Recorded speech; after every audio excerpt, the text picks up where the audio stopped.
Astaghfirullah.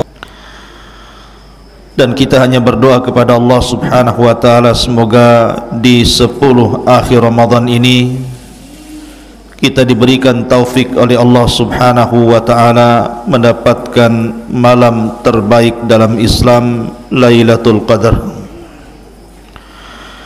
Salawat dan salam kita haturkan kepada Rasul kita, Nabi kita Muhammad sallallahu alaihi wa ala alihi wasallam. Lanjutkan kajian kita masih membahas Al-Qasasu wal Quran, kisah-kisah dan ayat-ayat dalam Al-Quran. Pagi hari ini kita akan membahas surah As-Saffat ayat 62 sampai 65. A'udzu billahi minasyaitonir rajim. Bismillahirrahmanirrahim. Adzalika khairun nuzulan am syajarataz zakum inna ja'alnaha fitnatan lidh-dhalimin innaha syajaratun takhruju fi aslil jahim tal'uha ka'annahu ru'usus syayatin. Makanan surga yang disediakan untuk orang-orang yang beriman itu lebih baik, ataukah pohon zakum yang disediakan untuk orang-orang kafir justru lebih baik? Kami telah menjadikan pohon zakum itu sebagai azab bagi orang-orang kafir dan juga bagi orang-orang musyrik dalam neraka. Pohon zakum itu adalah pohon yang tumbuh di dasar neraka jahim. Buahnya seperti kepala syaitan yang sangat menyeramkan. Ma'asyiral muslimin, jamaah salat subuh yang dimuliakan Allah Subhanahu wa taala. Surah As-Saffat ayat 62 sampai 65 ini ketika turun menjelaskan tentang bagaimana ngerinya penduduk neraka karena disediakan makanan berupa buah zakum. Rupanya tidak menjadikan orang-orang kafir itu beriman dengan adanya hari kebangkitan dan juga adanya neraka. Ketika Nabi SAW di-Isra Mi'rajkan oleh Allah, kemudian diperlihatkan neraka. Kalau Rasul ketika Isra Mi'raj masuk ke dalam surga, bahkan melihat istana Umar bin Khattab radhiyallahu an dan bidadari yang disediakannya.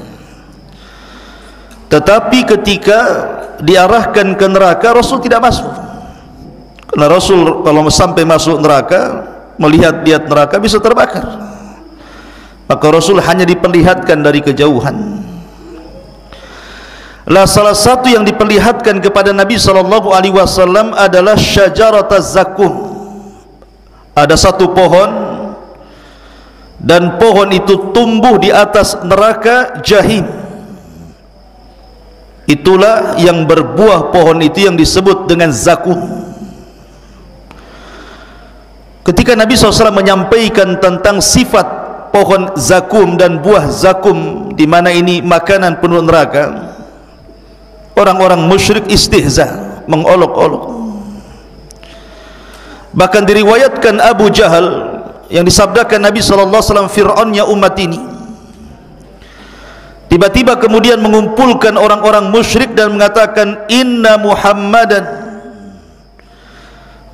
yu'idukum bin narin tahrukul hijarata thumma yaj'am annahu tambutu fiha syajarah. Lihat, si Muhammad itu sedang menakut-nakuti kalian, katanya, dengan neraka yang akan membakar pohon-pohon. Tiba-tiba dia menyangka bahwa di atas neraka itu tumbuh sebuah pohon yang disebut dengan zakum. Mereka kemudian menggunakan logika. Kalau ada api kemudian disodorkan kayu, pasti kayu itu terbakar. Bagaimana mungkin kayu yang disodorkan kepada api langsung terbakar, tiba-tiba ada pohon yang tumbuh di atas api? Apa enggak terbakar pohon itu maksudnya? Makanya Allah Subhanahu wa taala mengatakan, inna ja'alnaha fitnatan lidzalimin. Kami jadikan cerita tentang syajaratuz zakum itu fitnah, ujian bagi orang-orang zalim. Mana mungkin ada pohon tumbuh di atas neraka, sementara neraka itu berupa api dan bisa membakar kayu bakar. Akhirnya kemudian Abu Jahal mengatakan kepada jariyahnya, kepada pembantu perempuannya, dan mengatakan, tahukah engkau apa itu zakum? Zakum, kata Abu Jahal, adalah at-tamr waz-zabid. Dia adalah kurma dan roti. Itulah zakum katanya. Akhirnya kemudian Abu Jahal mengatakan, kemarikan zakum kepadaku katanya. Kemudian Abu Lahab pun, Abu Jahal pun istihza, mengolok-olok tentang syajaratuz zakum. Kalaulah nanti Allah berikan syajaratuz zakum, ku makan, karena zakum adalah kurma dan juga roti katanya. Kurang ajar enggak? Kurang ajar Abu Jahal ini. Hanya karena logika bahwa tidak mungkin pohon tumbuh di atas api, dia lupa bahwa innallaha ala kulli syai'in qadir. Allah itu atas segala sesuatu maha mampu. Ma'asyiral muslimin yang dimuliakan Allah Subhanahu wa taala, cerita tentang makanan dan minuman penduduk neraka. Pertama, cerita tentang zakum, dan itu difirmankan di banyak ayat dalam Al-Qur'an. Salah satunya suratul Dukhan ayat 43-46, inna syajarataz zakum ta'amul athim kal muhli yaghli fil butuni kaghalyil hamim. Sesungguhnya pohon zakum itu adalah makanan bagi orang-orang yang berbuat dosa. Rasanya seperti lelehan logam yang mendidih di dalam perut manusia, seperti air mendidih yang sangat panas dan bisa membakar. Kalau antum melihat YouTube, antum klik saja pohon zakum, maka kemudian akan muncul gambar-gambar tentang buah zakum. Bahkan saya pernah melihat ada orang yang kemudian mengupload, inilah pohon zakum yang kelak akan dimakan oleh penduduk neraka, hidup di utara Saudi. Jadi ujungnya memang kayak tengkorak tuh. Itu bisa lihatlah di Google tuh. Pertanyaannya, apakah memang buah zakum itu ada di dunia? Maka kita katakan bahwa mustahil pohon zakum itu ada di dunia. Dalilnya apa? Dalilnya sabda Nabi sallallahu alaihi wasallam, "Lau anna qitratan minaz zakum qutirat fi biharid dunya la afsadat ala ahli dunya ma'ayishahum fa kaifa biman yakunu ta'amuhum." Kata Rasul, kalaulah saja setetes dari zakum itu menetes di lautan bumi ini, niscaya akan menimbulkan kerusakan terhadap kehidupan penduduk manusia di dunia. Dari sini menunjukkan bahwa tidak mungkin ada pohon zakum itu di dunia, karena kalau seandainya ada, rusak kehidupan semua manusia. Berarti itu namanya zakum-zakuman namanya, bukan zakum beneran ya. Tidak ada pohon zakum di dunia ini. Makanya Allah Subhanahu wa taala dalam ayat ini mentasbih sesuatu yang majhul, tidak diketahui, dengan sesuatu yang tidak diketahui juga. Perhatikan, Allah mengatakan innaha syajaratun takhruju fi aslil jahim tal'uha ka'annahu ru'usus syayatin. Pohon zakum itu hidup di dasar neraka jahim. hidup di neraka, tumbuh di neraka. Kemudian Allah mengatakan tal'uha ka'annahu ru'usus syayatin, buahnya seperti kepala-kepala syaitan. Ada orang yang pernah melihat kepala syaitan, ikhwan? Enggak ada. Siapa yang pernah melihat kepala syaitan? Kayak apa memang syaitan itu? Ada orang-orang marah sama kawannya, syaitan kau katanya. Itu bukan itu, karena syaitan itu sifat. Tapi kalau yang dimaksud syaitan itu adalah jin yang jahat, siapa yang pernah melihat jin? Iblis, tidak ada yang tahu bentuk iblis seperti apa. Sebagaimana kita tidak tahu bentuk iblis seperti apa, maka kita pun tidak tahu bentuk pohon zakum. Itu namanya tashbihul majhul bil majhul namanya. Menyerupakan sesuatu yang tidak diketahui dengan sesuatu yang tidak diketahui. Maka jangan pernah menggambarkan ada di dunia ini pohon zakum. Tidak ada yang tahu pohon zakum itu hanya tumbuh di neraka. Tidak ada di dunia. Berarti gambar-gambar di internet itu adalah zakum hoax namanya, atau hoax ya. Jangan dipercaya. Apalagi Allah Subhanahu wa taala mengatakan dalam surah Isra ayat 60, wasyajaratul mal'unah, dan pohon itu adalah pohon yang dilaknat. Pohon yang dilaknat. Ma'asyiral muslimin yang dimuliakan Allah Subhanahu wa taala, ini makanan yang disebutkan di dalam Al-Quran. Yang pertama adalah pohon zakum, pohon terlaknat, tumbuh di dasar neraka, memiliki duri, sekali makan hancur semua tenggorokannya. Makanya Allah mengatakan la yusminu minhu wa la yusminu wa la yughni min ju', tidak mengenyangkan sama sekali, tidak menjadikan dia gemuk dan tidak mengenyangkan sama sekali. Yang ada belum sampai ke perut, leher sudah hancur, tenggorokan sudah hancur. Itulah pohon zakum.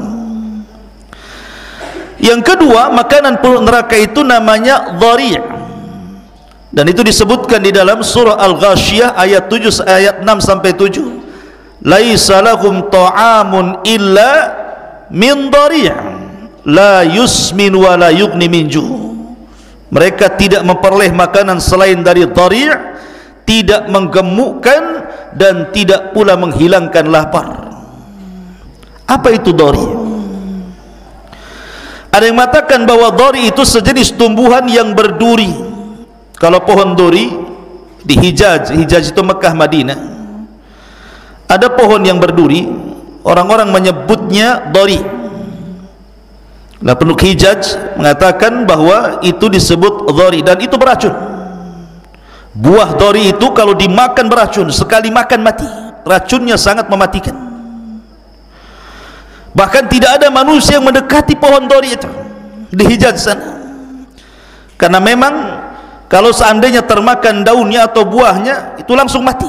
Racunnya sangat ganas. Lah, ini dhari' yang ada di dunia, ikhwan. Bagaimana dhari' yang ada di neraka? Walaupun mungkin ada dhari' istilah orang-orang Arab Hijaz sana, tetapi Abdullah bin Abbas radhiyallahu anhu mengatakan laisa fid dunya minal jannati syai'un illal asma. Kata Abdullah bin Abbas radhiyallahu anhu, perbedaan kesamaan di sorga dengan di dunia itu hanya sekedar nama saja, tetapi hakikatnya berbeda. Di dunia mungkin ada dhari', tetapi di sorga ada dhari', sama nama dhari', tetapi tentu akan berbeda hakikatnya. Ma'asyiral muslimin yang dimuliakan Allah Azza wa Jalla, ini yang kedua. Yang ketiga namanya ghislin. Allah mengatakan dalam Al-Quran, wala ta'amun illa min ghislin, tidaklah penduduk neraka itu memakan sedikit pun kecuali mereka memakan ghislin. Apa itu ghislin? Ahli tafsir mengatakan seperti yang dikatakan Abdullah ibn Abbas, bahwa ghislin adalah sadidu ahli nar, nanahnya penduduk neraka. Itulah ghislin, makanan penduduk neraka itu adalah nanahnya penduduk neraka sendiri. Ada juga yang mengatakan ma yakhruju min luhumihim, cairan yang keluar dari daging-daging penduduk neraka. Subhanallah ikhwan, Itulah makanan penduduk neraka. Jadi pertama zakum, yang kedua dhari', yang ketiga ghislin. Ada yang mengatakan bahwa tumbuhan ini cuma satu, tetapi kemudian cabangnya meliputi seluruh neraka. Semua neraka ada cabangnya. Ada juga yang mengatakan setiap neraka itu memiliki pohon-pohon ini. Ada juga yang mengatakan bahwa ada penduduk neraka itu kalau dia masuk neraka makanannya zakum saja. Ada penduduk neraka yang lain kalau masuk ke neraka itu makanannya dhari saja. Ada juga penduduk neraka itu kalau masuk ke neraka makanannya gislin saja, tidak ada yang lain. Tapi ada juga yang mengatakan diganti-ganti. Jadi kalau ada orang masuk neraka, pertama dikasih zakum sekian ribu tahun, kemudian diganti dengan dhari sekian ribu tahun, kemudian diganti dengan ghislin sekian ribu tahun. Jadi diganti-ganti makanannya. Sebagai penduduk surga juga ada makanan diganti, kadang daging, kadang buah, kadang macam-macam. Maka penduduk neraka juga sama. Ada juga yang mentafsirkan seperti itu. Adapun minuman penduduk neraka, ikhwan, maka Allah Subhanahu wa taala berfirman dalam surah An-Naba, la yadhukuna fiha bardan wala syaraba illa hamiman wa ghassaqa. Penduduk neraka itu tidak merasakan kesejukan di dalamnya dan tidak pula mendapatkan minuman selain dua minuman. Pertama hamim, yang kedua ghassa. Apa itu hamim? Hamim kata ahli tafsir adalah al-hamimul ladzi qad intaha harruhu, air yang mendidih sampai kepada titik didih yang terakhir, saking panasnya, itu disebut hamim. Bahkan dikatakan oleh Asy-Syi'di rahimahullahu taala, ma'un harrun qad ishtadda harruhu yashrabunahu fayaqtau am'a'ahum. Hamim adalah air yang sangat panas, penduduk neraka meminum air sampai menyebabkan usus-usus mereka amburadul, pecah, putus. Itulah hamim. Adapun ghasyat dikatakan oleh Abdullah bin Abbas radhiyallahu anhuma, huwa zamharir yukhawwifuhum bibardihi. Jadi kalau hamim itu air panas, kalau ghassak itu air dingin. Tetapi lihat dinginnya air ghassak ini, minuman yang sangat dingin sekali. Benda ini membuat takut seluruh penduduk neraka karena saking dinginnya, puncak dingin yang luar biasa. Sampai-sampai Imam Mujahid mengatakan, huwa thaljul barid alladzi qad intaha barduhu, es yang sangat dingin sampai puncak suhu dingin yang luar biasa. Huwa alladzi yasilu min juludihim.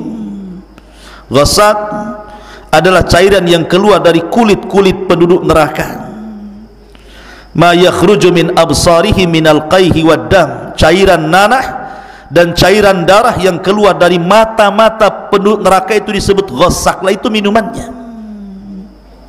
Jadi yang satu air panas sekali, yang satu air dingin sekali. Ma'asyiral muslimin yang dimuliakan Allah Azza wa Jalla, wajar kalau suatu ketika Hasan Al-Basri rahimahullahu taala suatu ketika sedang mengajar seperti ini, tiba-tiba kemudian muridnya membawa minuman air putih untuk dihidangkan kepada gurunya. Ketika Hasan Al-Basri melihat air itu, tiba-tiba dia menangis. Lah murid yang kemudian menghidangkan air itu merasa bersalah. Kenapa kemudian gara-gara memberikan minum air putih, kenapa imam bisa menangis? Wa mayubkika ya imam, apa yang menjadikan anda menangis wahai Imam Hasan? Maka Hasan Al-Basri mengatakan, wallahi tadzakartu umniyata ahlin nar. Kata Hasan Al-Basri, demi Allah, ketika aku melihat air putih mineral itu, aku teringat dengan cita-citanya penduduk neraka.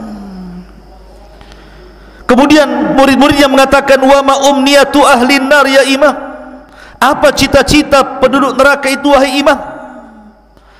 Maka Hasan Al-Basri membacakan ayat dalam Al-Quran, wa nada ashabun nari ashabal jannah an afidu alaina minal ma' au mimma razaqakumullah. Ketika penduduk neraka itu memanggil-manggil penduduk sorga dan mengatakan, berikanlah kepada kami walaupun setetes air yang Allah berikan kepada kalian, atau secuil makanan yang Allah rizkikan kepada kalian. Maka serempak penduduk surga mengatakan, innallaha harramahuma 'alal kafirin. Maaf, Allah haramkan keduanya bagi orang kafir. Lihat, karena memang tidak ada minuman yang bisa diminum, sehingga penduduk neraka itu sangat ingin meminum apa yang Allah rizkikan kepada penduduk surga, tetapi Allah haramkan kepada penduduk neraka. Karena orang ikhwatu fiddin kalau sudah masuk ke dalam neraka, maka Allah subhanahu wa ta'ala berfirman, innal mujrimina fi adzabi jahannam khalidun. Sesungguhnya orang-orang yang berdosa itu kekal di dalam azab jahannam. Kalau sudah masuk neraka jahannam, maka dia dikekalkan di dalamnya bagi orang-orang kafir. La yufattir anhum wa hum fihi mublisun. Tidak diringankan azabnya dan mereka berputus asa di dalamnya. Wa ma zalamnahum walakin kanu anfusahum zalimun. Dan kami tidak menzalimi mereka, kata Allah, mereka sendiri yang berbuat zalim. Wa nadu, dan mereka pun memanggil-manggil, ya Malik liyaqdiya alaina rabbuk qala innakum makithun. Mereka berseru kepada malaikat Malik, biarlah Tuhanmu mematikan saja kami sudah tidak kuat. Tapi malaikat Malik mengatakan, sungguh kamu akan tetap tinggal di neraka itu seperti itu kondisinya. Artinya mereka tidak akan merasakan apapun kecuali azab Allah subhanahu wa ta'ala. Ma'asyiral muslimin yang dimuliakan Allah azza wa jalla, neraka itu ikhwan memiliki tingkatan-tingkatan. Ada yang disebut dengan al-jahim, ada yang disebut dengan jahannam, ada yang disebut dengan ladha, ada yang disebut dengan sa'ir, ada yang disebut dengan sakar, dan ada yang disebut dengan khutamah, dan yang terakhir disebut hawiyah. Itulah 7 tingkatan neraka. Kenapa disebut jahim? Sumiyat bidzalika liquwati ta'ajjujin nari fiha. Disebut neraka itu jahim karena kuatnya kobaran-kobaran api di dalamnya, menyambar-nyambar. Kenapa disebut jahannam? Sumiyat bidzalika bisababi bu'di nihayatiha aw qa'riha. Neraka itu disebut jahannam karena dalamnya neraka itu. Sampai-sampai Rasul suatu ketika dia mendengar suara keras. Sahabat Rasul mengatakan, tahukah kalian suara apa itu? Sahabat mengatakan, tidak wahai Rasul. Itu suara batu sebesar unta yang dilempar dari sirat titian ke dalam jahannam. 70.000 tahun yang silam, atau 70 tahun yang silam, baru sampai di dasar jahannam hari ini. Menunjukkan dalamnya gitu loh jahannam itu. Ada juga ladha. Kenapa disebut ladha? Li syiddati talahubiha. Karena ladha itu juga sama, karena saking menyambar-nyambar, mengejar-ngejar orang yang masuk ke dalam neraka, maka disebut ladha. Kalla innaha ladha. Kemudian ada sa'ir, li'annahu tahayyaj wa tatawaqqad, karena semakin hari api itu membesar, maka disebut sa'ir. Ada yang disebut dengan khutamah, sumiyat bidzalika likasriha wa tahshimiha, karena kalau orang masuk ke dalam khutamah maka akan dihancurkan badannya, akan diremukkan seluruh anggota badannya. Dan yang terakhir disebut hawiyah, karena orang yang masuk ke dalam hawiyah itu yadkhuluha yahwi fihi minal a'la ilal asfal, karena akan dilempar dari atas sampai ke bawah. Dan itu nerakanya orang-orang munafik, karena hawiyah itu dasarnya neraka. Innal munafiqina fi darkil asfali minan nar. Adapun nerakanya bagi orang-orang yang beriman, yang bermaksiat kepada Allah azza wa jal, maka nerakanya khusus yang disebut dengan jahannam. Jahannam ini khusus orang-orang yang beriman, yang ahli maksiat. Orang kafir tidak masuk di sini. Dan itu tingkatan-tingkatan yang disebutkan oleh para ulama. Wallahu a'lam bissawab. Subhanakallahumma bihamdika asyhadu an la ilaha illa anta astaghfiruka wa atubu ilaik. Allah ta'ala. Assalamualaikum warahmatullahi wabarakatuh.